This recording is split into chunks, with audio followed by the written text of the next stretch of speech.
Towards a Reactionary Eisteddfod by Alexander Adams.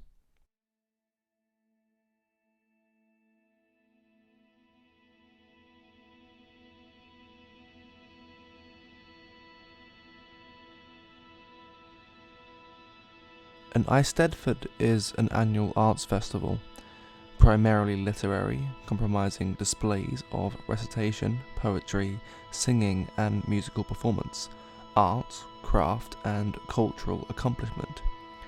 A Welsh nationalist revival or recreation of bardic gatherings, Eisteddfodau are both local and national in Wales, the Welsh diaspora and other Celtic regions. In Wales, there are some that have participants who are local, national or international. The fact that most or all Eisteddfodau are conducted in Welsh is a naturally limiting factor. In the past, I have discussed routes to establishing parallel arts networks for dissidents. Now that state and increasingly local venues are programmed along quota lines with demographic characteristics of creators prioritized over merit, ambitious and talented artists find themselves marginalized as never before.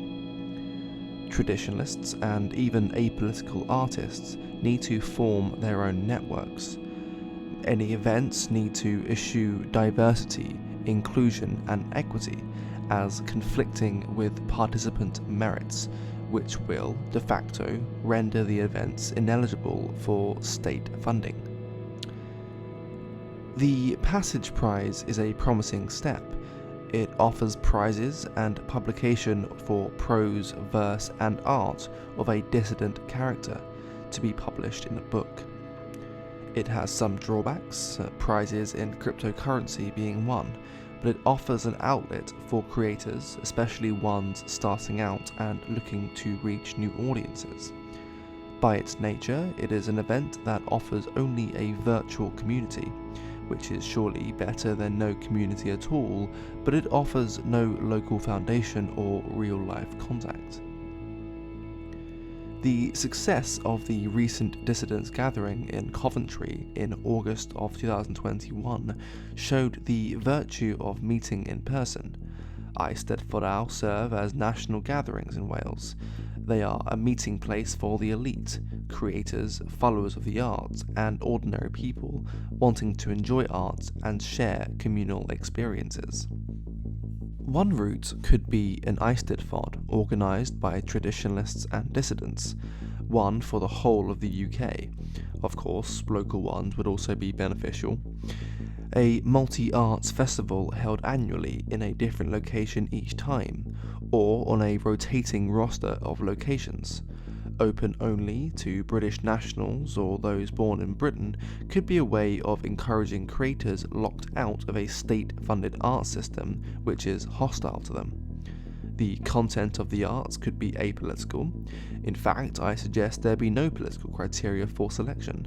The only bars should be entrants being British nationals and merit within the field. Entrants should be judged anonymously as far as possible. Prizes could be given, grants and scholarships could be awarded to promising practitioners aged under 25. The events would sell exhibited material, with the organisers taking a percentage to help fund the event. Distinguished practitioners could be honoured with special displays or performances. Authors could be invited to read their works. Book signings would encourage sales and give authors income. Recitations from memory could be encouraged. Discussion panels and lectures could also take place in tandem. Live streaming of performances, discussions and interviews could take place. For a voluntary fee, a commemorative book could be published and posted to ticket buyers after the event, including artwork, photographs and delivered texts.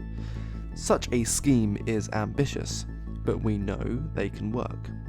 The key is to build incrementally each year, consolidating gains and learning from mistakes.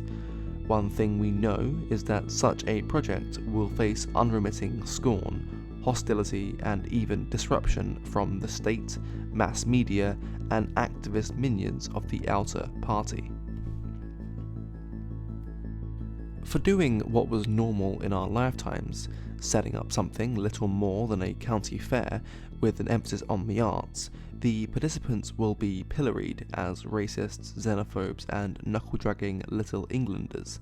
But in a world where simply speaking the truth and holding to one's beliefs is cast as being adjacent to moral atrocities, there is nothing honest we can do that will not be relentlessly assaulted by the established order.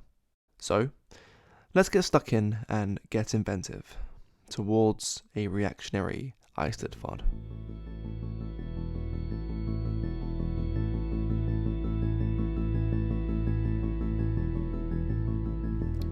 Thank you for listening to this Bournbrook essay.